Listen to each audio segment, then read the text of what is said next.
Movie Buff Specialist Phil and John are back with episode number 96 of our favorite 100 films of all time, and we have hit the top 5. That's right. There are only 4 episodes left after this. We have cracked the creme de la creme of all the creme de la cremes, because in the top 10, you thought we had hit good ones, but now we're in the top 5, and there's just a better ring to that for some reason.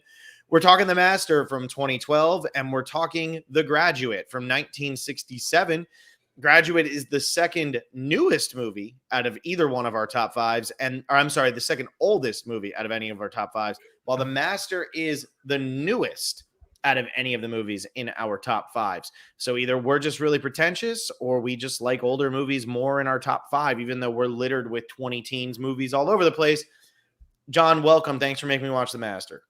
Oh, you're very welcome. It's a movie that people kind of forgot about for a while. Came out in a weird year where it didn't garner as much attention as it totally should have. Mm-hmm. But I'm glad. I'm glad we watched it, because every time I watch this movie, I'm just reminded of how absolutely phenomenal the performances are in it. Because that's really what carries this movie. Like, yes, it's a PTA movie, and it feels like a Paul Thomas Anderson movie, especially as his follow-up to There Will Be Blood. Mm-hmm. But the performances are what carry this film. Yeah, and before we hop into that, just talking about 2012 as a whole, right? Probably it was a good year for movies, but arguably one of the worst Oscar years ever. The Oscars just could not put their finger on anything that year. You had Argo win Best Picture without Ben Affleck being nominated for Best Director, which was unheard of at that time. I think it only happened 1 or 2 times previously. I know Grand Hotel was one of them, but I don't remember the other. And then we had Ben Zeitline getting a whole bunch of attention for Beasts of the Southern Wild. But this was the year with Moonrise Kingdom, which we talked about last week. 21 Jump Street, Skyfall, Francis Ha, the first Hobbit movie, Looper, Wreck-It Ralph, Ted. The Place Beyond the Pines, we had Prometheus come out, Spring Breakers, Sinister, 7 Psychopaths. I could keep going on and on. There's a lot of really good movies in this year, but the movies that garnered the critical attention when it came time to nominate for Oscars didn't make much sense. And so a movie like The Master, which is built around that premise of winning Oscars, as most Paul Thomas Anderson movies are, it was weird to see that it couldn't break through. Only got 3 Oscar nominations. It was actor, supporting actor, and supporting actress in a year where everything was pretty wide open. Mm-hmm. Yeah, especially when you consider the things that this probably should have been nominated for. Obviously, I think it should have been nominated for Best Picture. This was a year where I think they only had 8 nominees for Best Picture, too. It was a weird one this year, right? Yeah, it was when they were doing that. It could be anything. 1, 2, 3, 4, 5, 6, 7. It was 9. So there were 9 that year. And I'm talking you had movies like Amour. Nobody talks about Amour anymore. Beasts of the Southern Wild. Nobody talks about Beasts of the Southern Wild anymore. Lincoln, which is such a bland retelling of history. It was a weird Best Actor or Best Picture nomination year. Yeah. And then you have Ben Zeitline get the nomination over PTA, over Ben Affleck, over Tom Hooper for Les Mis, over Catherine Bigelow for Zero Dark 30. It's what movies were we all watching? I don't know how you feel about Beasts of the Southern Wild, actually. I don't know. I haven't actually seen it. I haven't. Okay. I am very low on that movie. That and Amour were huge disappointments. And I'm a huge Michael Haneke fan, and I don't know how to say his name. I always say it wrong. I did not like Amour at all. If you want to watch 2 hours of somebody dying, then that's the movie for you, but it's freaking miserable. And Beasts of the Southern Wild, I thought, was trying so hard to be something that it wasn't. And I feel like if it wasn't for Quincy Wallace, nobody cares about that movie. And I know I just said her first name wrong, but I'm never going to say it right. But anyway, John, tell me why you put The Master in your top 5 somehow. There's one incredibly easy answer to that. It's the processing scene. Yeah, that scene's amazing. That is, it's just the best scene ever put to film, in my opinion. It is one of the best acted scenes ever. It's the performance. You have 2 heavy-hitting actors going at it in this film. You have Joaquin Phoenix, who's just continued to climb since this movie came out, and Philip Seymour Hoffman, who was always fantastic, never got the acclaim he deserved. And I mean, this is one of his last movies. Yeah. Which we didn't realize was happening. But anyway, continue. No, we didn't realize that was happening. But you get these incredible performances. Joaquin Phoenix as Freddy is, I guess Joaquin Phoenix has just gotten to the point where he plays really disturbing characters a lot of the time, and he does it so well. He just encapsulates this idea of this rage-filled man who, despite people reaching out and helping him, just doesn't want to be helped. And it's just this theme that's going on in this movie. And at the same time, you're watching Philip Seymour Hoffman play, the titular master. And he is so commanding of every single moment he's on screen. And they're exact opposite performances. I mean, it's perfectly shown in the jail scene in this movie, just like the difference between these two performances. But they're both so incredible. Obviously, both did get the noms, and both lost somehow. Joaquin lost to Daniel Day-Lewis for Lincoln, which was just going to happen, which is stupid. I mean, I thought Lincoln was terrible. Like, legitimately, I hate Lincoln. I think it's so bad. And Daniel Day-Lewis just, like, ducks with a little bit of, like, a tiredness to him. And I'm like, who the hell cares? Philip Seymour Hoffman is the one that I think is unforgivable. I'm a huge Christoph Waltz fan. I thought he was phenomenal. Obviously, Inglourious Bastards, I mean, he's top-notch. He didn't deserve the Oscar for Django. And, like, I'm a lot lower on Django than a lot of people. I think it's one of the more overrated Quentin Tarantino movies. But I almost felt like they didn't know who to give it to that year, so they just gave it to him. If you look at the other noms, it was Christoph Waltz for Django, Alan Arkin for Argo, Robert De Niro for Silver Linings Playbook, Tommy Lee Jones for Lincoln, and then Philip Seymour Hoffman for The Master. I think what hurt Seymour Hoffman, because I think he's clearly the best one out of that group, what hurt him is people just didn't really watch his movie. And by this point, people had kind of cooled on PTA a little bit. Now, I know that's a weird thing to say because PTA just had Licorice Pizza come out. He got a whole bunch of nominations for that. He got a whole bunch of nominations for Phantom Thread, which wasn't the most popular movie in the world. But this was a strange time in the career of Paul Thomas Anderson because he had done There Will Be Blood in 2007. And then it took him a little bit to put out a new movie, and the expectations were just too damn high. And that was the thing with this movie is the expectations on The Master, being that it was his first movie since There Will Be Blood. It was like, okay, this has to be perfect. And it was so much weirder than There Will Be Blood that people just like didn't really know how to react to it. It wasn't what they really wanted it to be. It wasn't what they thought it was going to be. It disappointed a lot of people. And the word of mouth on it wasn't as great in a year where I just listed off a bunch of movies. Yeah. There were a lot of movies to see, even if the critically acclaimed ones, and by critically acclaimed, I mean nominated for Oscars ones, weren't all that great. There were a lot of movies that came out that year. I didn't even talk about The Hunt. Also came out that year. Wasn't even nominated for Best Foreign Language Film because A Royal Affair got the Denmark nom instead, which is insane. You had Brave when we're at the height of Pixar still. Wreck-It Ralph, Frankenweenie, Paranormal. Like, you had a lot of movies. You had a lot to go see. Flight came out that year, right? Yeah. And Denzel is a huge draw. And I didn't even talk about Life of Pi, which was also nominated for Best Picture. And Silver Linings Playbook was a huge success and blah, blah, blah, right down the line. So this kind of got lost in the shuffle. And I think it's why a movie like Moonrise Kingdom, which came out the same year, even though it barely got any Oscar nominations, it came out before the chaos. It came out at Cannes. And so everybody was able to kind of go out, see that movie, and then it built up a little bit of a clout, but it didn't have the big names attached to it in the leading roles that would pick up nominations. You weren't going to nominate Edward Norton or Bruce Willis, no matter how much they deserved it. So that being said, with The Master, I feel like it just got overlooked, and unrightfully so. Like, it did not deserve to be overlooked. And it just, once the word of mouth on it wasn't what it was for There Will Be Blood, that was it. Like it really didn't have a shot. I've seen this. This is probably the third or fourth time I've seen this movie. I appreciate it more and more every time. Like, I think this movie is phenomenal.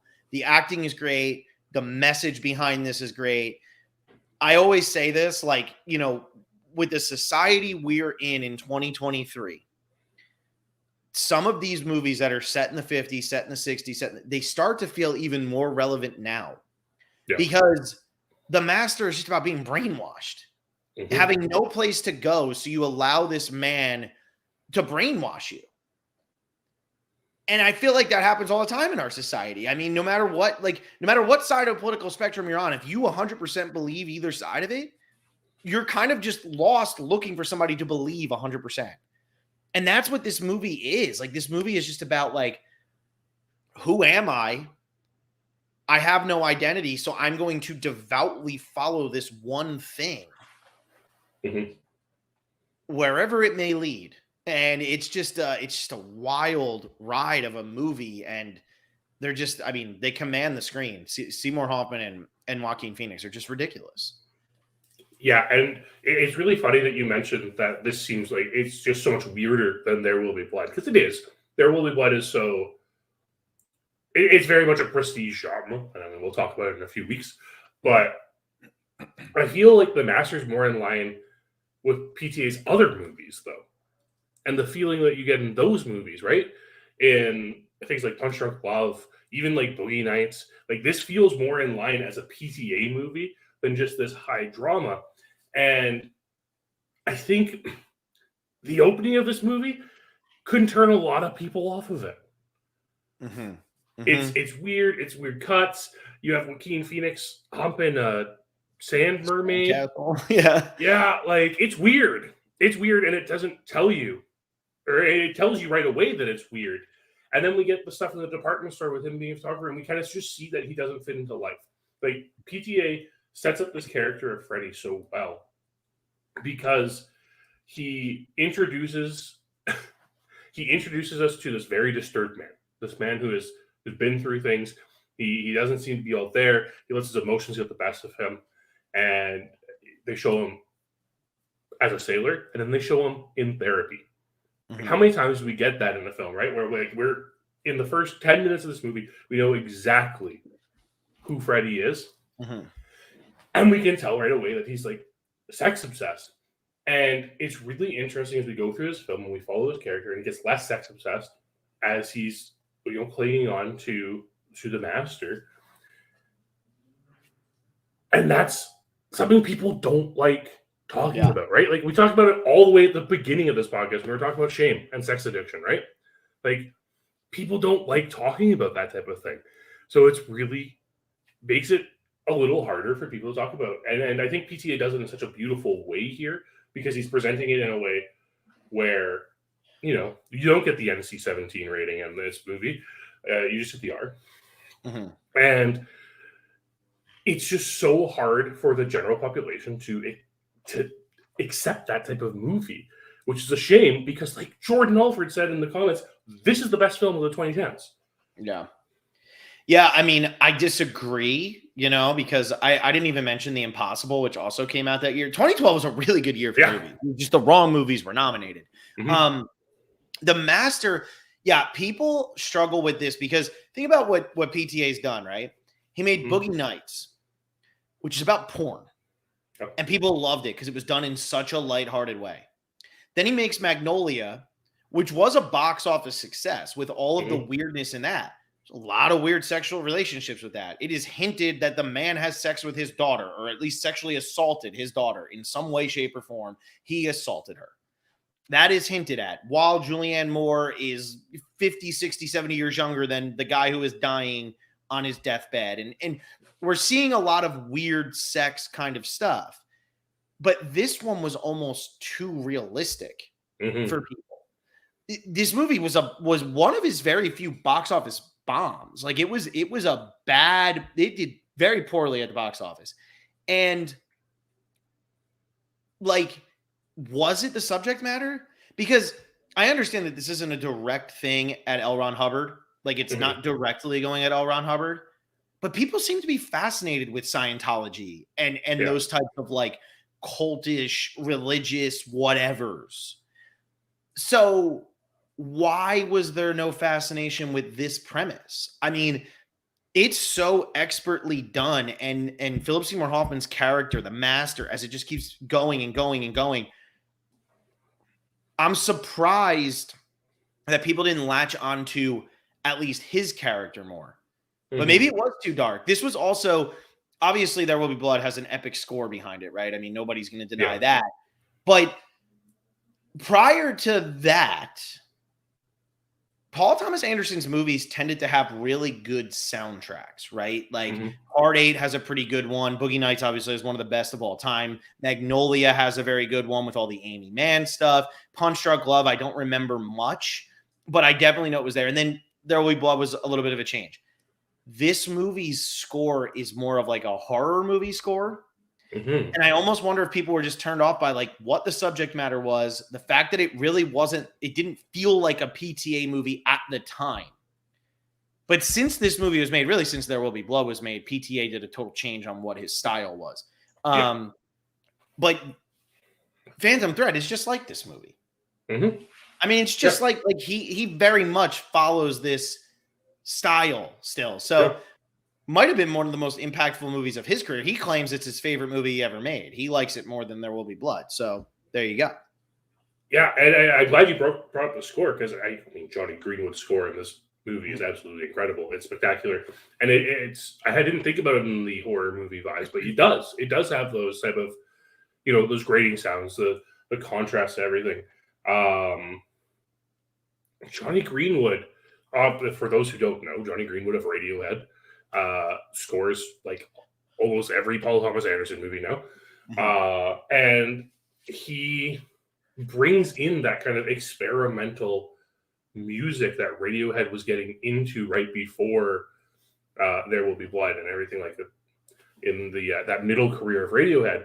And the way his music punctuates every scene in here, it's so subtle. It's a very subtle score. But when it's very present, you really realize it. And then it makes you think more about what is this relationship between PTA and Johnny Greenwood, and how are they showing it together through image and through sound. And it just elevates the entire thing. I swear I wrote a note down about this. Uh-oh. This is what happens when you try to write. We talked about it before the podcast too. And now, of course, it's me falling flat in my face with it, right? I know. John literally said, I write notes so that I don't have to have the ums. And here he is, I know. His way through life, I remember what it was. And it's the sequence while they're on the boat. And you're like, we get all those long shots of the sea and everything. And we have Johnny Greenwood using a whole tone scale in the composition. And it's very reminiscent of Debussy and Lemaire, right? And it just captures that surrealness of that scene as Freddy's kind of like navigating his way around the boat right before, and it leads into the processing scene afterwards. And it gives that surrealism of everything that's going on. And then it's brought into this scene where it's the most real the movie ever gets. Yeah, I love that. And that scene, does that scene have any music in it or no? No, it doesn't, right? Yeah, it's just all acting. Yeah, it's crazy. Like, that's where Philip Seymour Hoffman, I actually think Philip Seymour Hoffman's better in this movie than Joaquin Phoenix. And I know a lot of people are like, oh, Joaquin's great. Joaquin's great, but a lot of what makes his a little bit better is the physical nature of it, because he's hunched and it looks brutal. But people underestimate how good Philip Seymour Hoffman's composure and stance and everything is in this movie. The confidence he exudes, when in reality he has no confidence, is crazy. And in that scene especially, once he gets laughed at one time, I want to fart right now. Like whatever he says, and he realizes Freddy's not taking this seriously. He can't handle that. And you see those little subtle changes of just like, you know what, this is a waste of my time. This isn't the guy. And then Freddy says, no, I got to do this. And it's like, okay, fine, let's do this. That performance there. And then it's followed up not long after by Lancaster Dodd going at the critic. Yeah. And that's when he calls him a pig fuck. And after he's trying to answer. It's brilliant. And before that, we have him walking down the aisle, shaking hands, patting backs, whatever. Like, to watch, if you watch just scene by scene, only the scenes that Philip Seymour Hoffman were in, and you said this one came, and then this one came, and then this one came, he changes so significantly in every single scene. Every single one. And yeah, I mean, look, that processing scene might be the best. When I rewatched this movie this time, I thought the ripping of the critic was the best. I mean, just excuse me. Like, it's unbelievable. And to see him lose his cool in front of all of his followers who are praising him and he could do no wrong and blah blah. It's beautiful. Like, it's just so incredibly well done.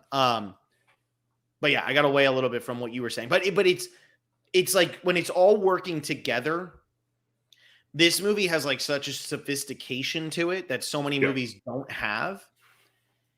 And maybe that's not your thing. I mean, I get it. Film is supposed to be about entertainment, right?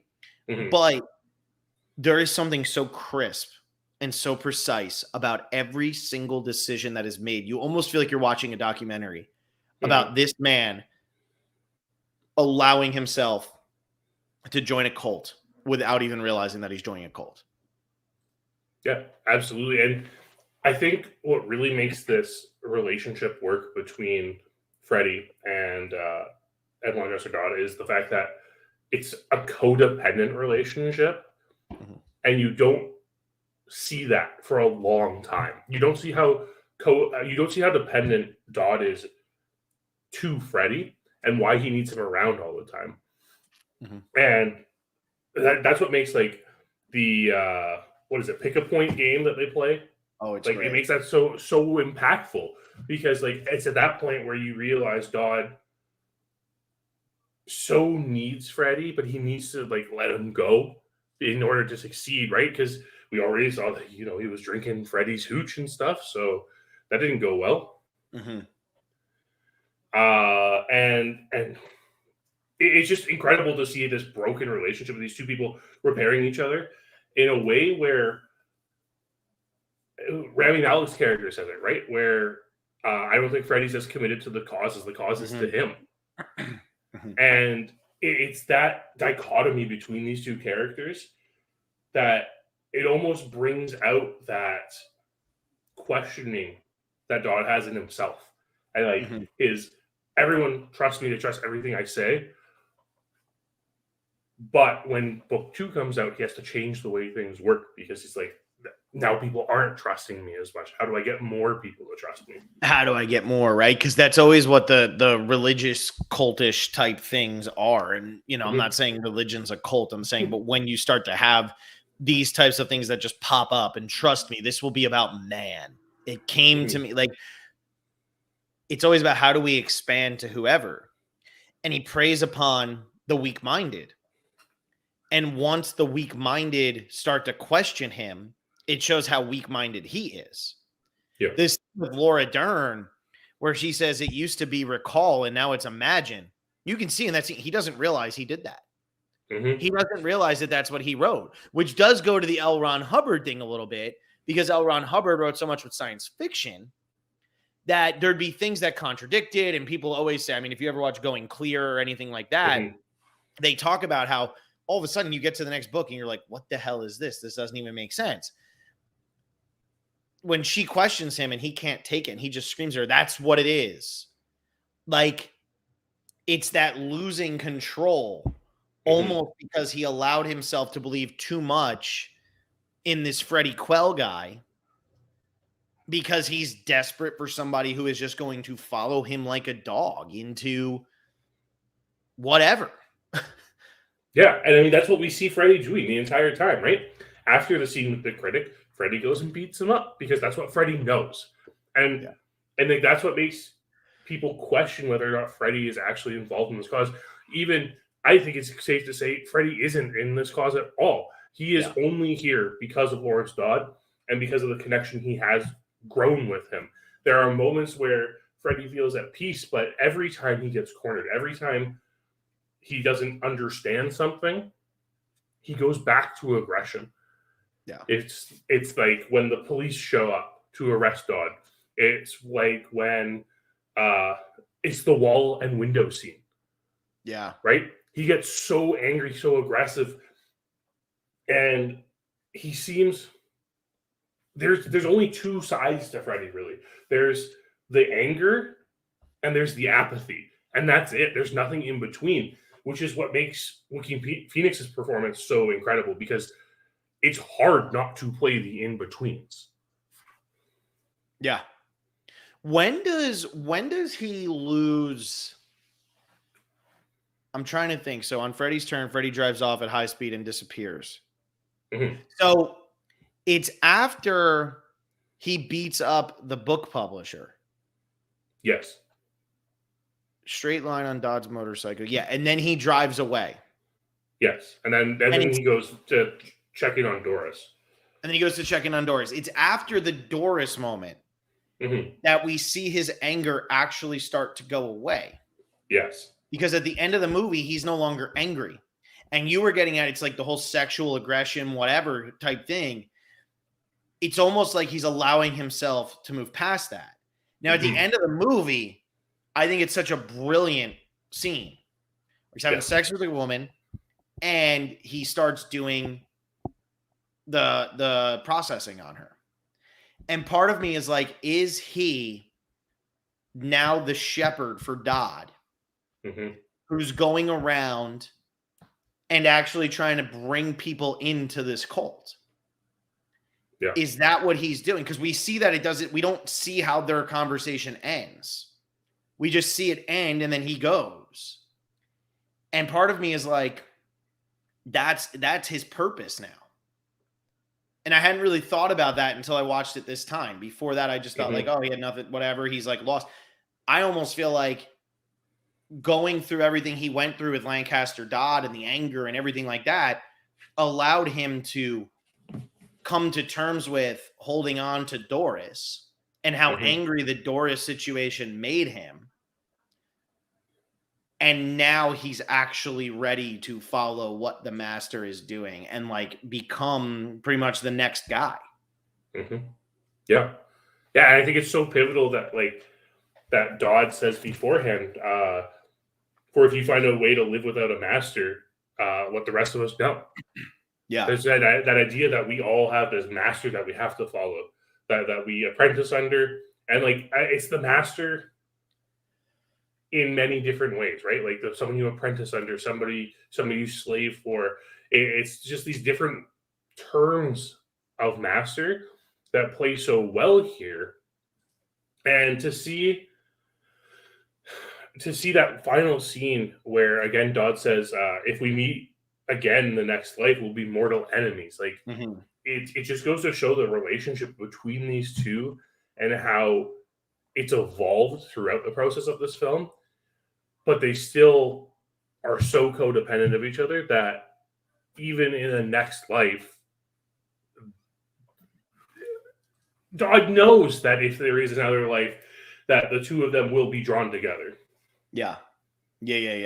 Which is so much fun to think about. Like, I love that whole idea of like, we keep on, I recognize you from somewhere. And it's those little things that make Lancaster Dodd all the more impactful, right? Yeah. Like, yeah, I recognize you from somewhere.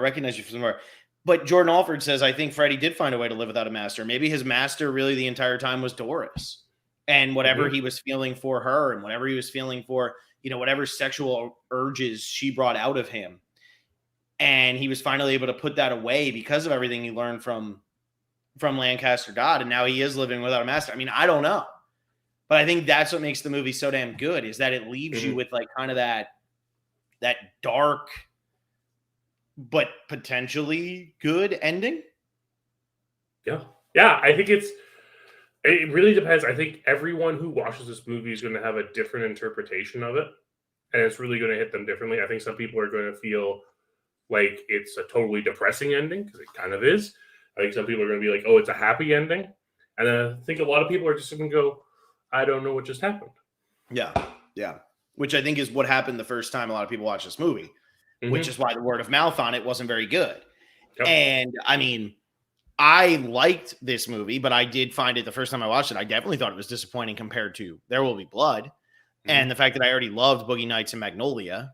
So that definitely did feel like a bit of a, that sucks. You know what I mean? Like it didn't really hit me the way that I wanted it to. And then it was followed up by what I think is the only letdown that Paul Thomas Anderson has ever had. And that was Inherent Vice. Yeah. Which came out the next year or 2 years later. And all of a sudden it was like, okay, now because Inherent Vice wasn't that good, people weren't going back and saying, well, let me give The Master another chance. Instead, it was Paul Thomas Anderson's washed up. Let's move on. And then Phantom Thread comes out, and all of a sudden it's like, well, maybe Inherent Vice wasn't that bad. And then he follows up with Licorice Pizza, and now Licorice Pizza and Phantom Thread kind of get watched, whereas Inherent Vice and The Master have kind of fallen by the way of Punch Drunk Love. We're just like, oh yeah, that happened. The Master definitely gets more love now than Inherent Vice, but still very, very interesting how, like, when one movie leads into another, how it can impact how a movie is viewed. Because of how good There Will Be Blood was, The Master seemed like a disappointment. Inherent Vice doesn't do what it needs to do, and The Master kind of gets forgotten. It's surrounded by the best movie PTA has ever made. Maybe. I don't think so, but maybe. And the worst movie he's ever made. Maybe. And so where does it fall? It gets lost. Yeah. And it shouldn't. No, it shouldn't. This is, you have to watch this just for the performances. And I mean, we spent this entire time talking about Joaquin Phoenix and Philip Seymour Hoffman, but there are some other very strong performances in this movie as well. And the supporting cast is like pretty stacked, actually. Best performance of Rami Malek's career by far. Jesse Plemons is great. Amy Adams always is great. Laura Dern's obviously very good. But yeah, there's a lot of good bit parts in this movie for sure. Yeah. Yeah. And yeah, actually, I'm looking at it now. It's funny. Everything. So There Will Be Blood gets made for $25 million, makes $76 million. I'm just looking at this now, and then we can move on. Punch Drunk Love, it made pretty much, it was 25 budget, 24.7, whatever. Magnolia, $37 million budget, box office, 48.5. And this is just domestic box office, so this doesn't even get anything else. Boogie Nights, $15 million budget, $43 million box office. Again, this is just domestic. But then The Master goes $32 million budget, box office, 28.3. Since The Master, he has not had a movie make back its budget. Really? Inherent Vice did not. Licorice Pizza did not. And Phantom Thread. Oh, Phantom Thread. Did Phantom Thread? Phantom Thread did make back. So Phantom Thread was 35 million, box office 47.8. But Paul Thomas Anderson was a bona fide box office success. We talk about with David Fincher. David Fincher makes great movies that don't make money. Paul Thomas Anderson made great movies that made money. Yeah. And it's funny because later in his career, as I think he's put out some of his best work. I mean, every movie he's made pretty much, other than Inherent Vice and Heart 8 is whatever, Punch Drunk Love is whatever. But those other 7 movies, whatever, they're really good. At least really good.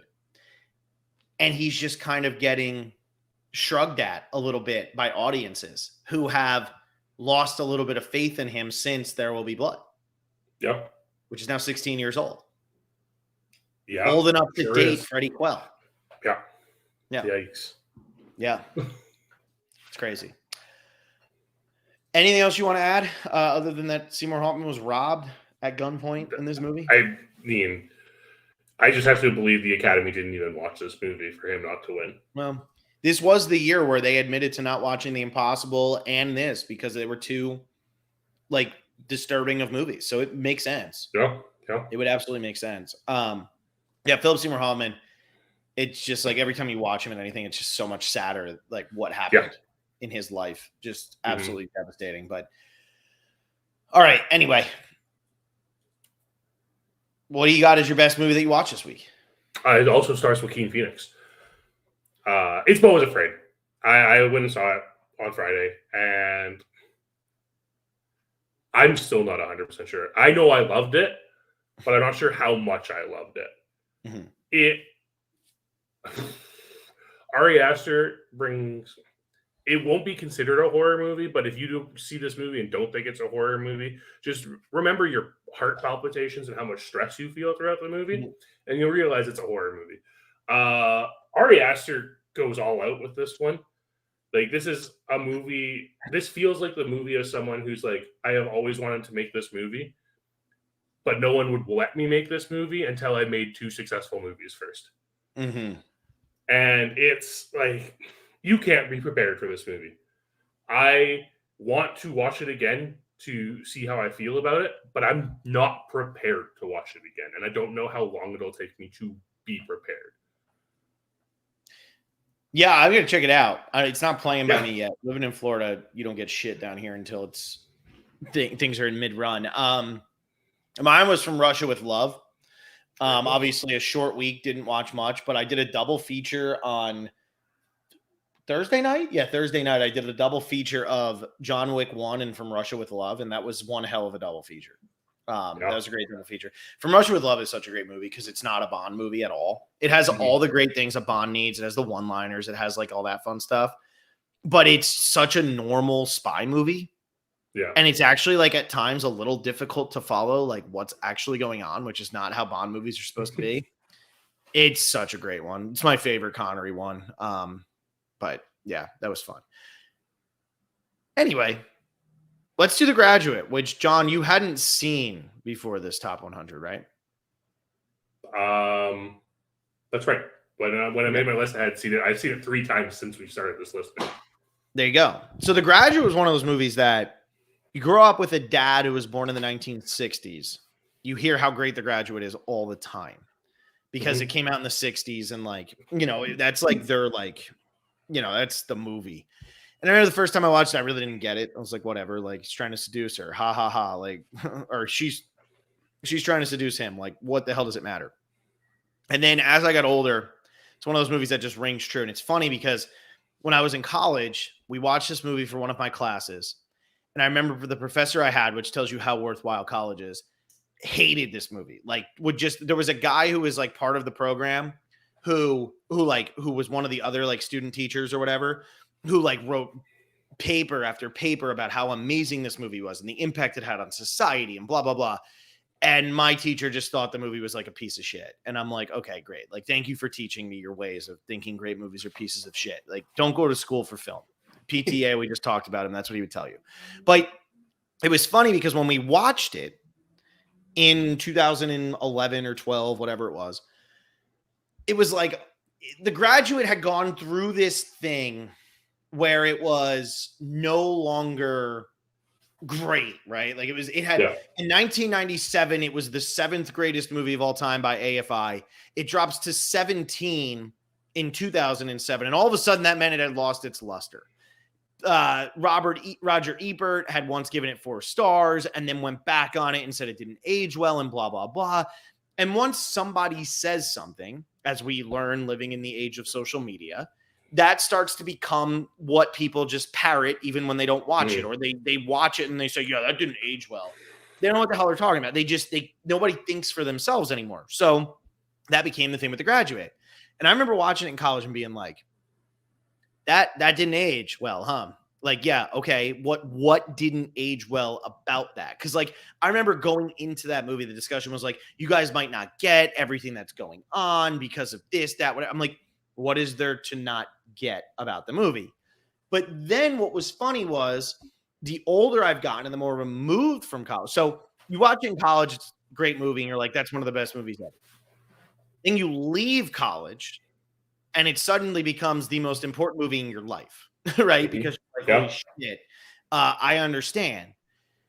But as you keep drifting further and further away, you realize how much more this movie is saying than just about a guy who's worried about his future. Benjamin Braddock isn't just Benjamin Braddock. Benjamin Braddock is every boomer who is trying to overcome their white-collar, unhappy families who are pretending to be happy, doing all this stuff. Like, The opening moments of dialogue of this movie. Benjamin, what's going on with you? I'm worried. What are you worried about? I'm about my future. What are you worried about your future? Well, I want it to be different. Mm-hmm. And if that doesn't define what we see with the revolution from 1967 through like 1980, with everything that went on with Vietnam and just the 70s as a whole, the whole hippie, everything. And it's being told from the point of view of arguably one of the most ordinary upper middle class / wealthy children that you could ask for. There's nothing counterculture. This isn't Peter Fonda riding on a motorcycle around the American West in Easy Rider 2 years later. This isn't Midnight Cowboy, which came out 2 years later. This isn't whatever you would see with A Clockwork Orange, which came out 4 years later. This wasn't Space Odyssey, which came out the next year.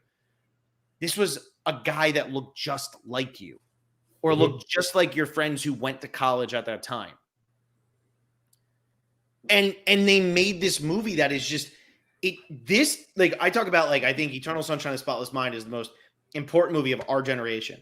I think this movie defined 1960s film. Yep. And it might define 1970s film. The 70s is probably the greatest decade in film history. But this movie paved the way for all of those movies that were a little bit edgier than what we were watching come out in the 1960s. And it's done with a comedy about a guy who sleeps with an older woman, which, by the way, Anne Bancroft's 35 years old during filming of this. So. Really? Yeah. They put a lot of freaking makeup. Wow. Yeah, she's 35 years old during filming, and Dustin Hoffman was 29. But anyway, I digress. What do you got? It's really funny that this movie is often classified as a comedy because I think it's one of the most depressing movies I've ever seen. Yeah. Hey, man, that's like Moonrise last week. I know. And it's so real. And Dustin Hoffman's performance is so real. And it's just that idea that, like, every person at some point in their life will feel like Benjamin Braddock does. Mm-hmm. You might deny it. You might look at yourself and say, I've never felt like that. Well, I've got some bad news for you listeners. You're going to. Yeah. It's coming. Because at some point in your life, you just look at yourself and you're like, what am I doing? And you have everyone else around you asking, what are you doing? Mm-hmm. And it always comes after everyone's so excited about what you're going to be doing. And I watched this movie with my roommate who had never seen it before this week.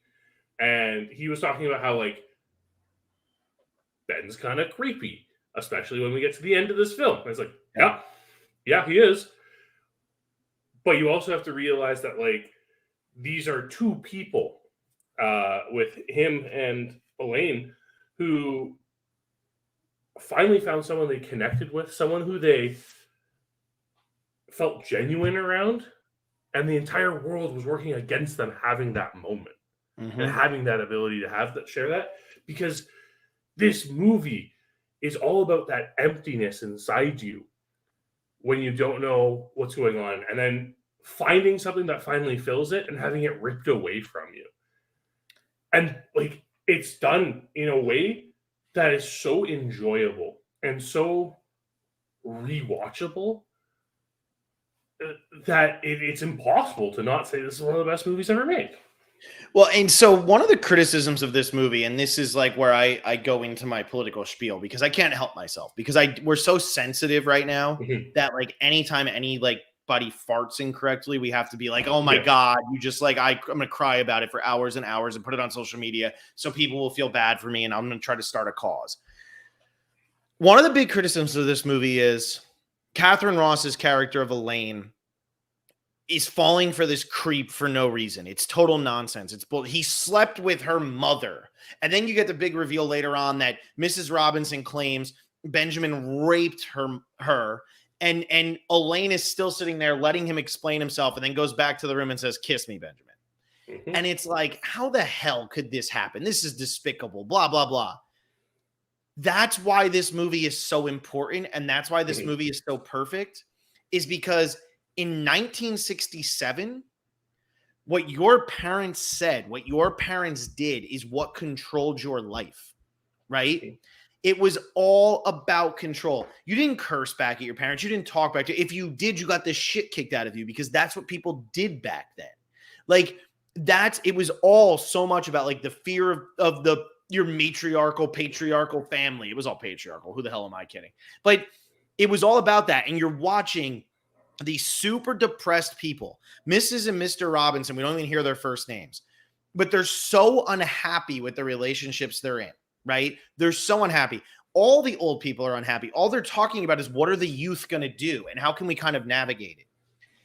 And this is the way that this goes, the extremity, one after the other in this movie, elevates this because only after the most controlling thing your parents could do, sleep with this guy, like the mom is sleeping with this guy, how could you ever overcome that? That is how this society felt. It felt like, how can I ever totally relate to the people of my generation and make it make sense to the other people when they're so overly controlling and just taking me apart one by one? And like, my life has already been planned for me. Now I have to get married. All of the shotgun wedding aspects of this movie, people look at it and they're like, that wouldn't have. That's what it was like in the 60s. It was like, great, we slept together once. We better hurry up and get married so that God doesn't smite us. I love what they do with this character because it shows in the Elaine character how helpless the women of this era, the young women of this era felt. They felt so helpless. And they would find the one thing, the one person who they truly connected with, and it would be, okay, what's wrong with them? And rather than having Benjamin Braddock be James Dean, right? Be this edgy guy who's a rebel and like all that, they made him a huge dork. A huge dork.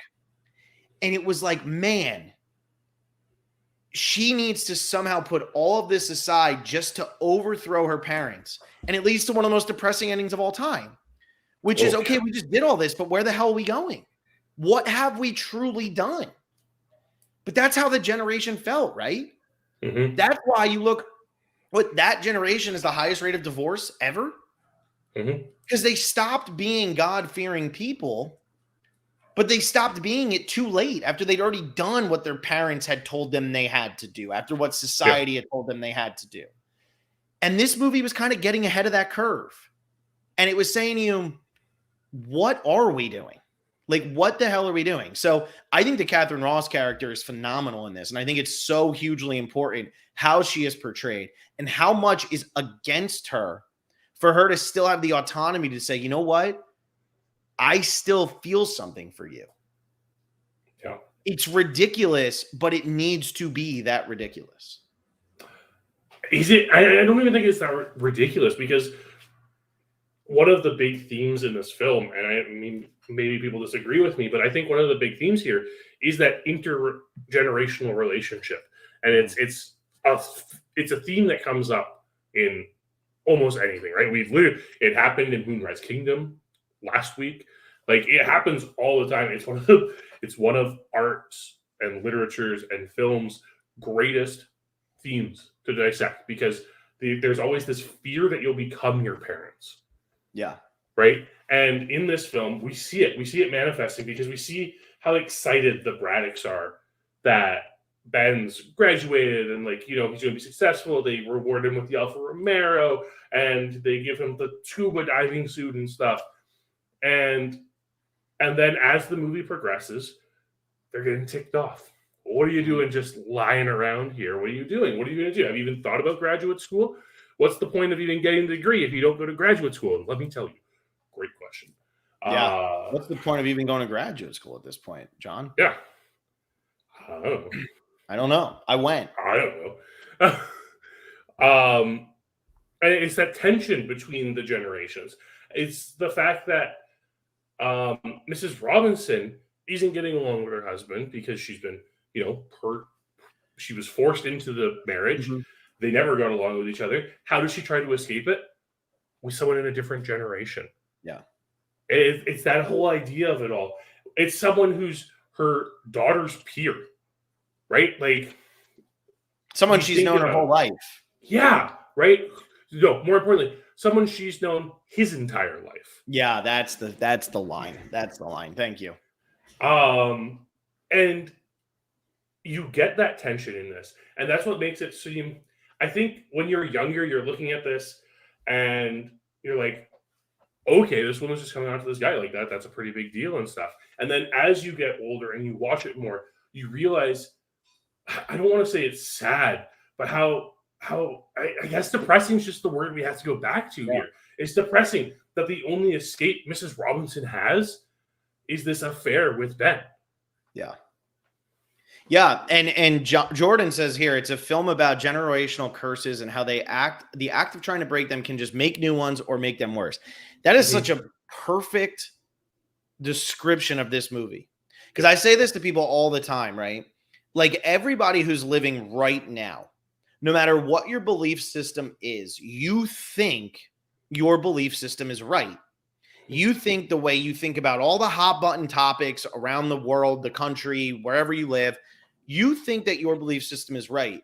And the people who are opposing you are wrong.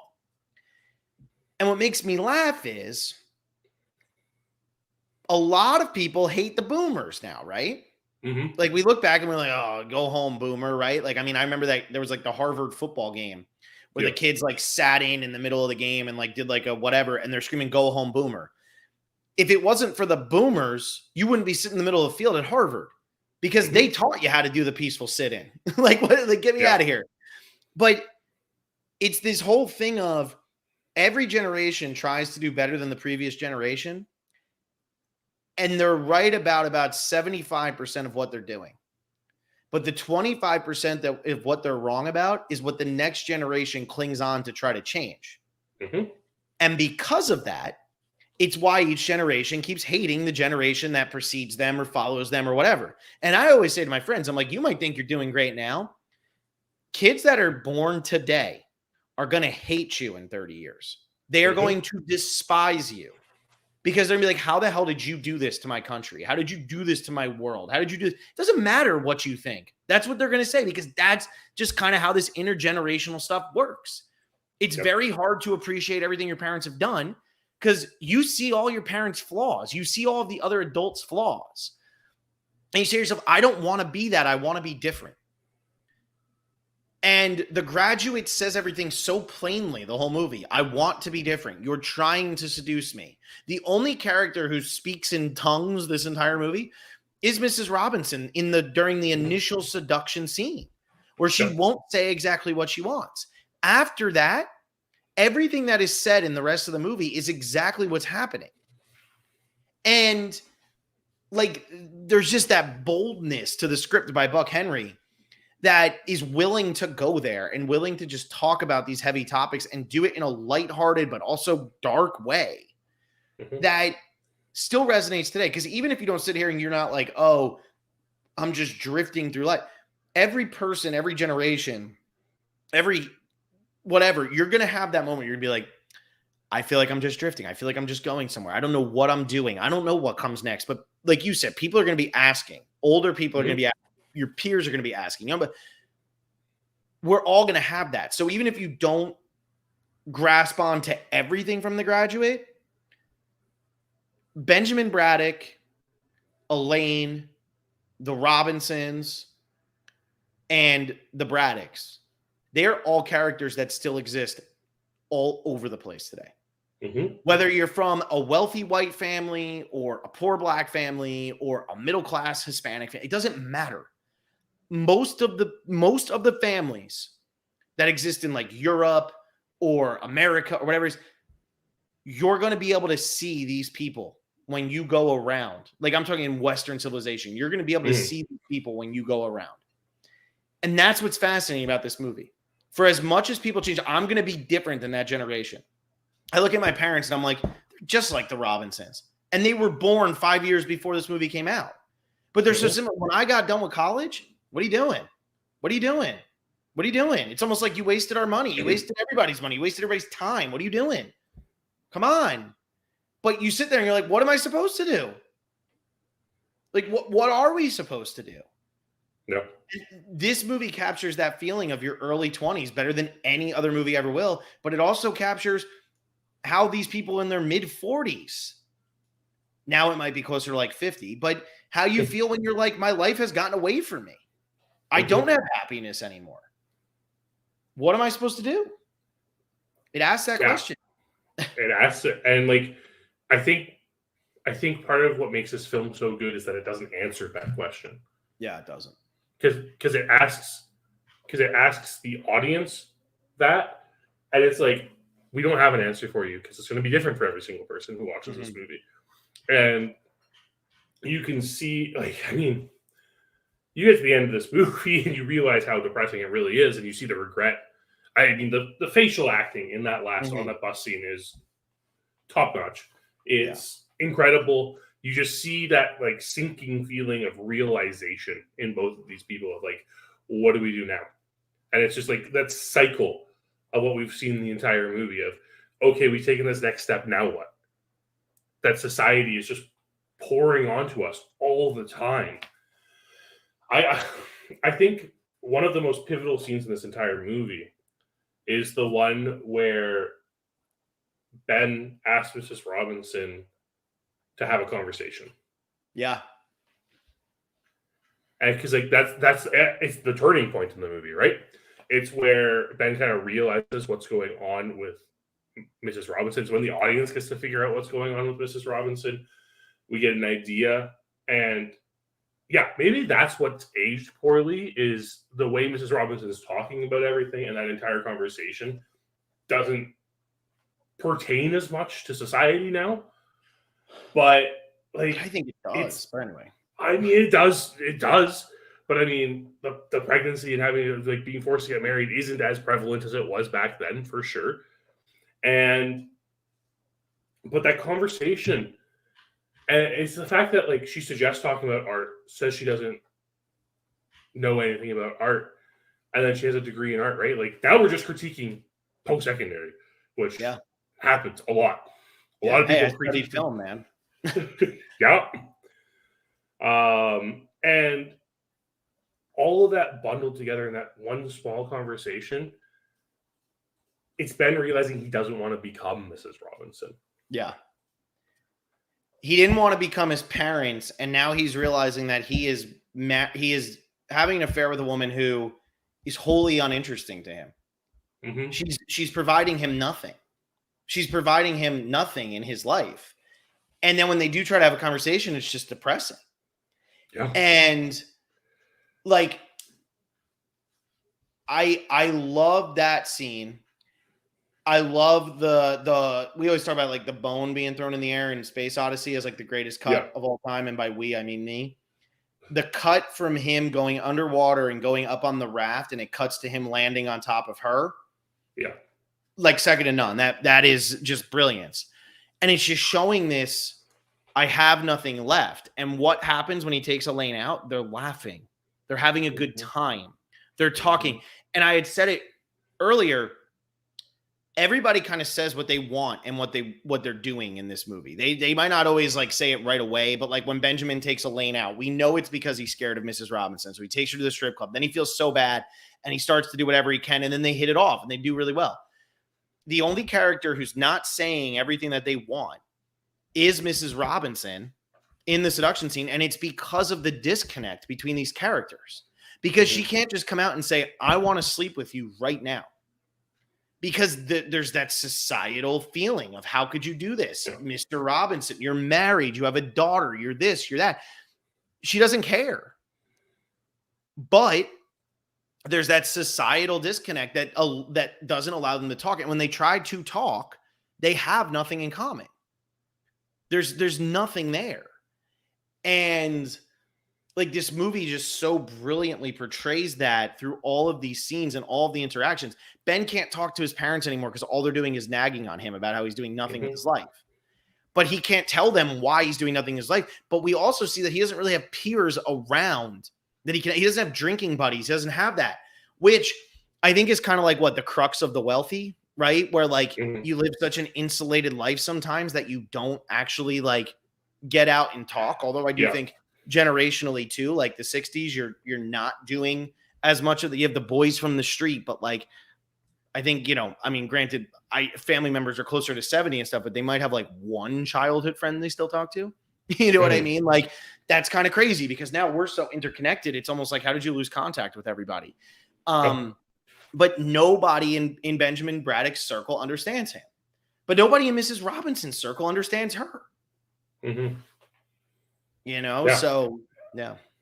Yeah, it's that tension between these characters. It's just how the same the characters are. All of the characters in this movie. And that's that's one of the saddest parts about this entire movie is that you just realize this is a movie full of very depressed people with no way out. Mm-hmm. Because they're all living these happy upper, wealthy lives. And I say this all the time with movies, right? Like I feel like some of the knocks on recent movies are always like, oh, it's a wealthy family or it's, Mhm. whatever. It's such like when we watch Lost in Translation, oh, he's so like what, how could you not like how are they so miserable? Because people are people. Mhm. Because people It are people. No matter what your situation is, you're always trained to want a better situation and always feel like it's there could be something better. That's just how people are. one of the biggest one of the biggest uh things in opposition to this idea of like the wealthy as characters not garnering sympathy and empathy from audiences is that by making these characters wealthy, you're stripping away everything except for their personhood, Yeah. right? Like you're getting rid of every other obstacle that can impact them. And that's why something like The Graduate works so well, because with these upper, middle, lower, high, upper class citizens, you you just have these people who are well off. Like they can have whatever they want. There's nothing to prevent them from doing whatever they want, but they still have this paralysis from that, right? Yeah. And they don't have other obstacles like, trying to feed themselves or paying rent every month. Because you know what? That's even more sad because that's our lives. Yeah. And when you have these people, yes, it can be a bit of a disconnect for those who don't get an affluent life like that. But when you strip it down to its bare bones, these are just humans. There are humans doing exactly what every other human does, and that's why this movie connects to everyone. Yeah. Well, and The Graduate also it's showing that like wealthy life ain't that good. You might have all the money in the Yeah. world, but that doesn't really mean anything. Like it really doesn't mean anything because eventually you're gonna run out of you're gonna be bored with that too. You're gonna just whatever. I don't have anything like I said, it always feels like you have to want something more. Mrs. Mhm. Robinson has this phenomenal life, right? But she doesn't have a phenomenal life. She has a lot of money, but Mhm. it's always funny to me when it's like money can't buy happiness, but I also don't want to watch these wealthy people because I don't feel bad for them. But if money can't buy happiness, then why should they be happy? I don't Mhm. understand. Like they're Yeah. miserable. Like they still have problems. They still have all this stuff going on. So I think The Graduate just really harnessed all of that because like this was the time where it was like six-figure job. Like it was like if you made Yeah. $100,000. I love the part where he says like it's going to put me out $200, and it was like whoa. Like even though like to us, I'm like I spent $200 today. Mhm. It's like what are you talking about? But this was when it started to be like you go to college and it meant something. It should Mhm. have meant something. You're going to be a success. And what I love about the opening party of this movie, I know we're getting long on time, so we'll be done soon, but I love the opening party. It's very short. There's Mhm. nobody Benjamin's age there. No one. Everybody is old. And all they want to talk to him about is what are you going to do next? Yeah. And it's like, why is that what you're curious about? Because they have nothing to look forward to. So they have to look back to look forward because they have nothing else. And then it goes to Mrs. Robinson, who's just like, just drive me home.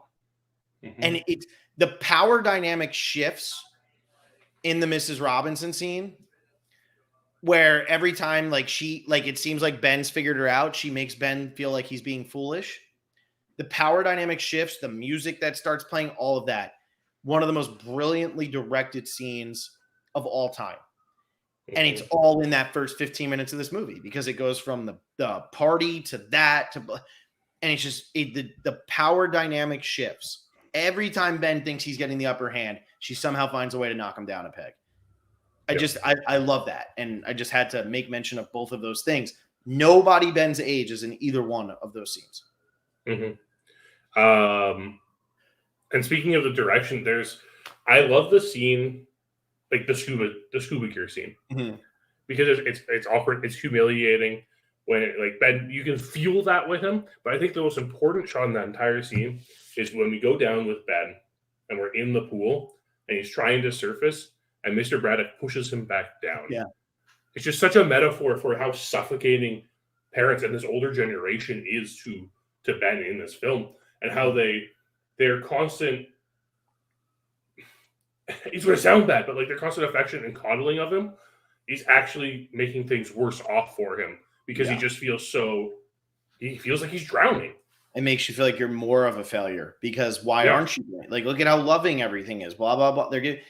And that shot to obviously, he gets in the family swimming pool, and then that last shot of him under the water is not in that same swimming pool. It's in a different swimming pool. Yeah. To do it from so far away and just keep drifting and drifting and drifting. The other shot that's like that is after he tells Elaine that he's sleeping with his mother, and they cut to the close-up of Mrs. Robinson's face. I don't think I've ever seen this done in a movie before or since. Cut to the close-up of Mrs. Robinson's face, and then they zoom out to show her standing in the corner completely alone, looking at Benjamin after he walks out the door. But to start closed in and then reveal how alone, and I don't think I've ever seen that done in a movie before or since. It's one of the best shots of the whole damn thing. Absolutely. It's just, this film's, as much as like the themes of this film really resonate well, they resonate so well because of Mike Nichols' direction. Yeah. It's Mike Nichols' direction. It's the fact that Simon and Garfunkel are timeless. That helps. That too. That really helps. I mean, we were talking about like best soundtracks in film. This is one of them. This is one of them. Yeah. It's unreal. What that kind of did too for the generation, right? Because it was just such like even though they're so smooth, there's still a bit of an FU going on from Simon and Garfunkel. It's not Bob Dylan FU, but it's almost more of an FU to the older generation because it's so smooth. They're not the Beatles. They're not Elvis. They're not swinging their hips and doing whatever. It's very normal. It's not the Rolling Stones. It's very like, oh, that's nice sounding. And it's also kind of FU. It's also super sad. Super depressing. I mean, the opening credit sequence of this with the Sound of Silence playing as Ben's just like on the moving sidewalk. You feel it immediately. You're just like, oh, this is bad. And then to bookend, to make another Simon Garfunkel reference, the film with Sound of Silence again. Yeah. On the bus. Like, it's so beautiful and so haunting. Yeah. Yeah. The Graduate's great. It keeps going for me. It did not age poorly. I don't care. Every critic in the world can say it aged poorly. They're all wrong. Like, critics are always wrong, but you're wrong. This movie did not age poorly. Anne Bancroft, one of the most iconic roles in film. Like, I know obviously now it's like, oh, well, what about like Captain Marvel or something like that? It's like, okay, like I'm talking like, yes, this was based on a book, but there was no other iteration. This is just one of the most iconic characters ever, female characters ever put to film. Yep. It really is. And like nowadays, obviously, like we've moved away. So it's like Princess Leia and like those types of female characters. But when Anne Bancroft played Mrs. Robinson in this movie in 1967, nobody had ever seen anything like it. Ever. Ever. It's just fantastic. And she didn't win the Oscar because they had to give it to Katharine Hepburn for the freaking 900th time. I've slowly discovered with my love for film that Katharine Hepburn is probably the most overrated actress of all time, which is so funny because when you grow up with a love for film, you're told she's like the greatest actress of all time, mainly because she's won 4 Best Actress Oscars. And like her lineup is really good. And then you watch her movies and you're like, her lineup isn't that good. Like it's really not that good. And like she wins. I've never actually seen the movie and I want to, but she wins for Guess Who's Coming to Dinner over Anne Bancroft as Mrs. Robinson. And I just can't quite imagine after watching On Golden Pond and The African Queen, if she even won for I don't even remember. Yeah, it's bad. Katharine Hepburn is not good. I don't care what anybody says. And it makes me even more mad because she beats Anne Bancroft for this. But anyway, I digress. No need. Moving into number 4 next week, John. We got a month left of this podcast. That's it. We're going to be done by June. It's crazy. Number 4 next week. The Thing from 1982 and Amelie from 2001. Are you sure you don't mean The Thing from like 2015 or 14 or whatever it was? It was 2011. Was it? You sure you don't mean that one? I certainly don't. Okay. I just wanted to make sure. The Thing from 1982, Amelie from 2001. 2 movies that couldn't be more different, but also they're so damn stylized. I can't wait to talk about them. It's been a while since I've talked Janae, so I'm very excited about that. John, did I miss anything? I know I just kind of like jumped into that. So. But I looked up and I was like, holy shit, we're at an hour 10. No, I think we've covered most of it. Yeah, we have 8 movies left, guys. That's it. Yep. 8 movies.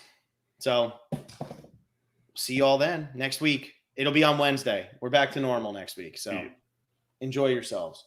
And hope you're all liking this because now we're at the best we can be. I'm glad, Jordan, you're back.